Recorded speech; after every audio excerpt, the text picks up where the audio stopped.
We are back on the record this morning with Congresswoman Ayanna Pressley. Well, after the Supreme Court overturned Roe v. Wade, Justice Clarence Thomas talked about other long-standing rulings that could be upended, be talked about, revisited. Justice Thomas has been a consistent critic, we know, of affirmative action. Are you concerned at all about this, or your take on that? Absolutely, I'm concerned. The Supreme Court has been in an unprecedented way legislating from the bench. It is far right, it is extreme, it is imbalanced. It has overturned the majority will of the people on everything from voting rights to housing rights to reproductive rights and abortion justice and bodily autonomy. And so I think their forecasting is not a drill. And it is very possible, and that is why the House introduced legislation like the Women's Health Protection Act, of which I'm a co-lead, to codify Roe on the federal level. And so I lift that up as one example. It's why we need to abolish the filibuster and pass voting rights. It's, Congress is going to have to do its job. We're going to have to stand in the gap for as long as we are in the present and in the aftermath of the far-right extremism and imbalance of this Supreme Court.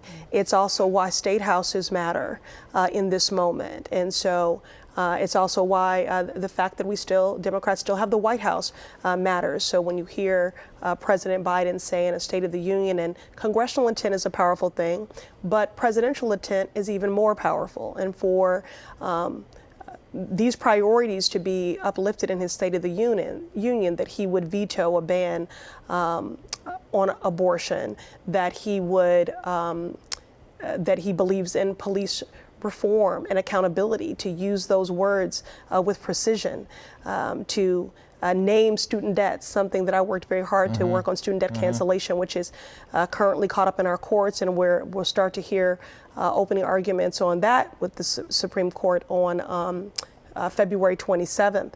And so, I'm encouraged. I don't have the luxury of apathy or cynicism. I have to remain emboldened and encouraged because too many people are depending on me and have entrusted me with this responsibility. But again, I'm encouraged because we have the White House, we have the Senate, and we have 2 years to make the affirmative case for Democrats, that we are the party that is pro-woman, worker, immigrant, and we are the party of equity, equality, and justice. It is, as you know, Black History Month, and yet some would say Black history is under siege, especially, for example, in the state of Florida, where Governor Ron DeSantis has been accused of trying to erase Black history. The College Board changing aspects of an AP African American Studies course. The Governor, DeSantis, doubling down on what he calls, and I'm quoting here, a woke agenda.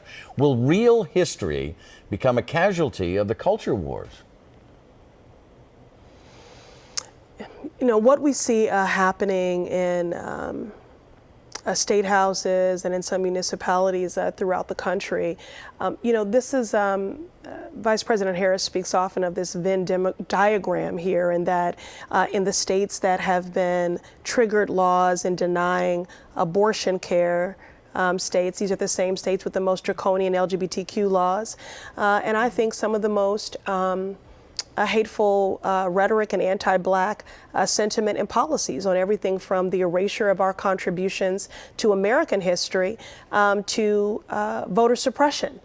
So these are unfortunately interconnected, legislated, unrelented marginalization and oppression. And it is why, again, Congress has to do its job, and it's why I'm grateful that I do serve in a Commonwealth that has Maura Healey in the corner office.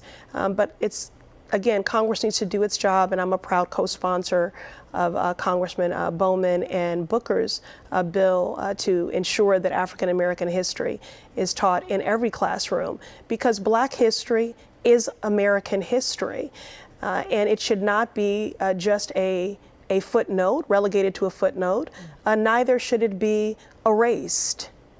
Congresswoman, it's great to see you. Thank you for coming in. Thank Congresswoman you. Ayanna Pressley has been with us this morning. The Sunday Roundtable is next, including some thoughts on that fella right there, the legendary Bill Russell. Why do some people think someone else is more important in the history of basketball, or maybe even life? than him. This special edition of OTR continues. Stay with us.